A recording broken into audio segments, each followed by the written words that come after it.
I Am Malala, Chapter 22, Omens. That summer I turned 15. Many girls are married off by that age, and many boys have already left school to support their families. I was lucky. I would get to stay in school as long as I wanted. And as long as there was peace, well, relative peace. The bomb blasts were down to only 2 or 3 a year, and you could pass by the Green Square without seeing the aftermath of the Taliban killing spree. But true peace seemed like nothing more than a memory or a hope. This birthday felt like a turning point for me. I was already considered an adult. That happens at age 14 in our society, but it was time for me to take stock, to think about my future. I knew for certain now that I wanted to be a political leader. I felt the word politics had a bit of a stain on it, but I would be different. I would do the things politicians only spoke of, and I would start with education, especially girls' education. Just because I no longer had to fight to go to school didn't mean I had any less interest in the cause. I had been given a lot of awards, and I started to feel that it was too much, that I didn't deserve it all. I saw so many children suffering still. Why should I be enjoying galas and ceremonies? I told my father I wanted to spend some of the money I'd received helping people who needed it. I had never forgotten the children I'd seen sorting trash at the dump all those years earlier. I wanted to help kids like them. So I decided to start an education foundation. I organized a meeting with 21 girls at school, and we discussed how we could help every girl in SWAT get an education. We decided we would focus on street children and those in child labor. We had plans to keep talking, and then in the fall, we would decide what exactly we could do. In early August, my father received some frightening news. One of his close friends, Zahid Khan, had been attacked. Like my father, he was an outspoken opponent of the Taliban.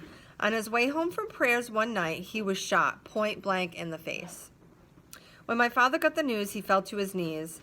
It was as if he had been shot. We were both on the Taliban list, he finally confessed to my mother. People were just wondering which one of us would be first. Although we had been told that the Taliban had fled, there was still violence in the valley. Whereas before, anyone in the region who happened to be caught in the crossfire was in danger. Now the threat was mostly to those who had spoken against the Taliban in the past and who were continuing to campaign for peace.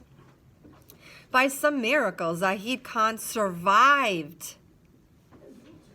After that, though, I noticed a change in my father.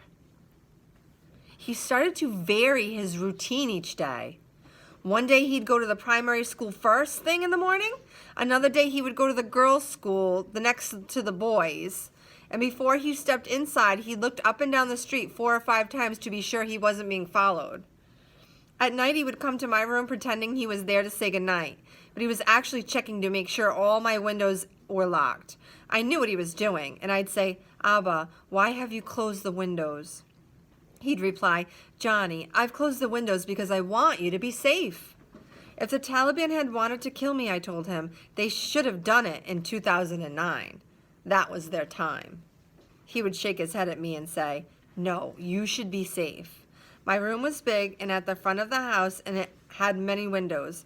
I did worry sometimes that a person could climb over the boundary wall and jump into my room. I also worried constantly that someone had forgotten to lock the gate. So after the rest of the family was asleep, I would tiptoe outside and check the lock. All that fall, odd things happened. Strangers came to the house asking my father questions about his friends and his family. My father told me they were from the intelligence services. Sometimes they came to the school and snooped around. There were little things too. A teacher came to school hysterical one morning, saying she had had a nightmare about me.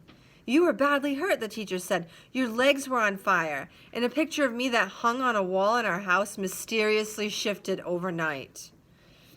Ooh, it's kind of like they're having premonitions.